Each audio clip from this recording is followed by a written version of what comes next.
OK Diari, el teu diari vegà digital de confiança. Científics espanyols demanen als supermercats unir-se a la revolució vegana per protegir el planeta.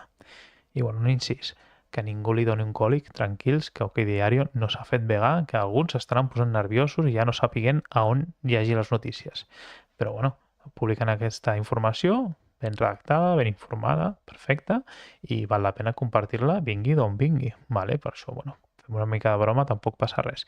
Es parla que, coses que s'han anat dient molts cops, però un grup de científics, de 100 científics espanyols ha signat aquest manifest demanant la implicació dels supermercats perquè aquesta revolució proteica depèn principalment d'ells. S'informa o es parla de que la producció càrnica emplea o fa servir el 80% de l'ús agrícola, emet el 37% del metà i el 65% de l'òxid nitrós a nivell global i que, evidentment, substituir la carn vermella per proteïnes vegetals redueix el risc de malalties cardíaques. I, tota aquesta informació està molt bé. Fins i tot es cita a Aitor Sánchez i a Lucía Martínez. I, vingui d'on vingui el diari. Si la informació està interessant, val la pena compartir-la.